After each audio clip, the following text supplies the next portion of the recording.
Okay, so what I did is I just disconnected everything, kind of start all over from scratch.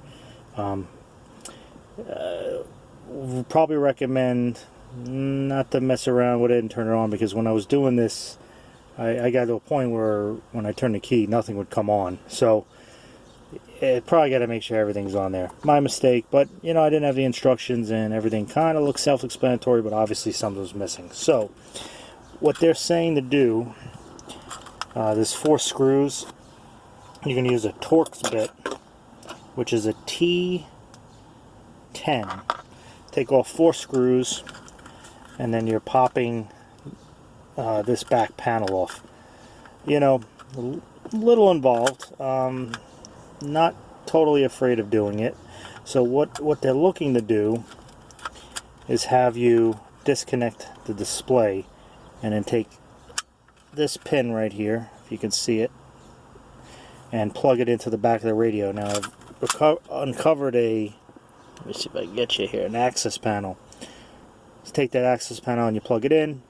So now it's starting to make a little bit more sense why nothing was working for the air conditioner. So I'm going to do that, go through the instructions, plug it in, and then test it. We're going to let you watch the video on this, and then I'm going to shut it off because I have to look at my phone to view the instructions. Alright, so we don't want to lose any of these. I'm sure there's some pieces there. And now they want you to disconnect the display. So the display, you know, has the controls on it. So I guess that's what we're doing, is we're basically taking this display, putting it in the tablet. So I'd be a little careful with this. Let's see, there's no release pin, so just a matter of disconnecting it. Pretty simple. So then what's going to happen is all this gets plugged in, and then that's how it works with the radio. Aha. So if you look at the back of the radio, I got a couple pegs here and screws. Looks like this fits right in here, screws in. Don't know if the instructions say that. I didn't see that on my quick glance, but makes some sense now. Alright, now we're starting to get somewhere. So I'm going to disconnect some of these wires and make some more room. Now I'm not sure why, but this big white plug down here, I can't get it out anymore, so we're going to leave that one for now. And looks like I'm having trouble getting these ones out too.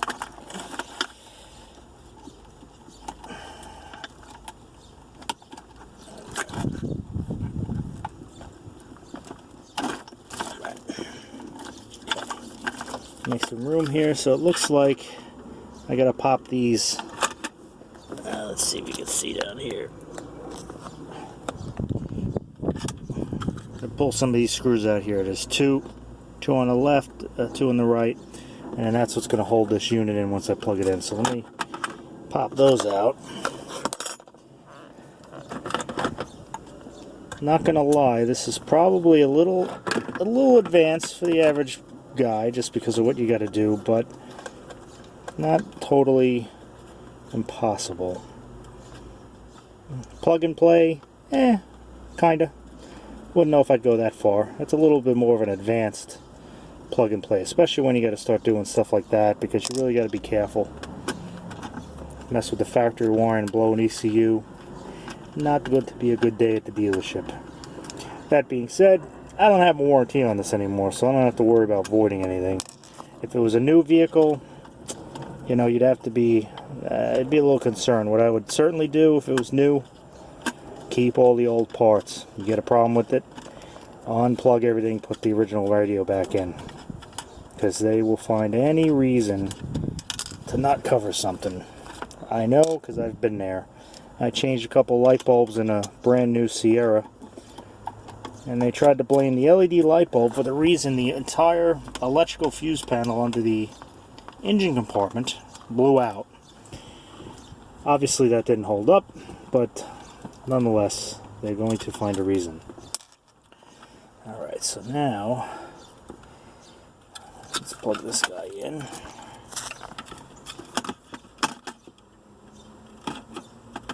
So this goes a little tight to do this.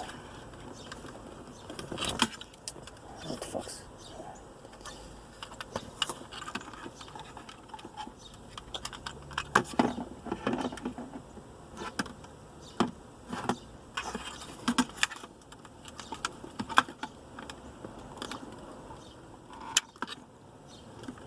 Okay. I mean, pretty good fit considering it's aftermarket.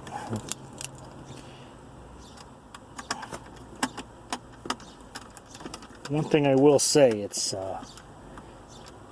certainly built good. Let's see if I can get my hand out of this stuff.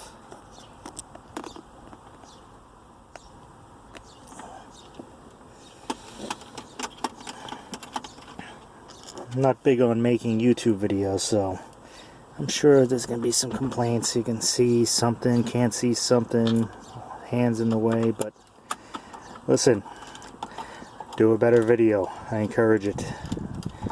Unfortunately, there were none, because I probably could have saved myself a lot of aggravation, so I'm hoping this does the same.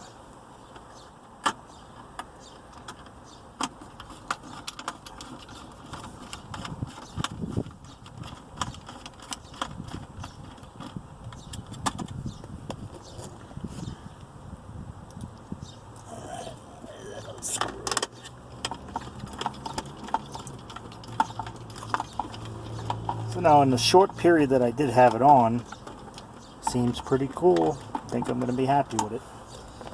A couple things I'm probably going to have to tweak and adjust. I did see in the instructions something about adding the Maestro unit, which I happen to already have, which I've disconnected, to retain OnStar and some other controls like steering wheel controls, but I was under the impression that this retained all that. But we'll see. You know, to add all that in between, not a big deal. This is probably going to be the hardest part. To add a Maestro unit, which is the only one I'd recommend. I've tried the other brand, forgot the name of it. It sucks. The Maestro is very good, very programmable. I think you could do it on your own, but you can go to any car shop. They probably charge you a few bucks, 20 bucks to program it. Alright, so what I'm going to do now is I'm going to shut the video off so I can go through the instructions real quick. When I come back, this will be disconnected, but the instructions did seem to be pretty basic. Obviously, air conditioning controls are going right back where they were, so that's pretty simple. Hopefully it all works when I powered it on. Alright, so I got everything plugged in. I'll show you the back here. Oh, hit the touchscreen. So everything's connected. Now I do have a spare wire here. Let's see, where is it? It's a spare harness.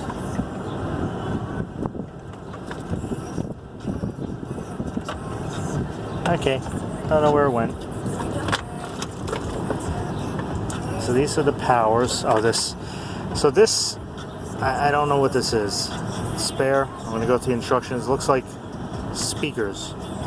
Now I do hear some noise coming from my rear, which I don't hear music. So chances are this is for the rear. If I'm not mistaken, green and purple are usually rear speakers. So I'm going to figure that out, but I will be back in a few and then we'll go through some of the settings. Okay, well, a couple minor issues, I guess, or hopefully minor. There's another plug that comes out of the radio which appears to be for the rear speakers, hence the reason I don't have rear speakers working. Everything else seems to be working fine. Air conditioning, electric foot pedals, StabiliTrak, even the steering wheel controls. So, you know, that's a good thing. I haven't tried OnStar yet. Waiting for support to get back to me to find out about the rear speakers. It kind of looks like there might be some other connections I have to make with some RCA cables, likely because of the Bose system. It's a little bit involved, but I believe most of these vehicles have it, so I'm hoping it's a simple fix. If you remember earlier, I mentioned those clips that came out of the old face piece here. You do have to take those off to mount this. So what I'm going to do now is I'm going to mount it. I'm not going to leave you on for that. Once I get it all mounted and set up, clean up a couple things, I'm going to bring the video on, just go through some settings.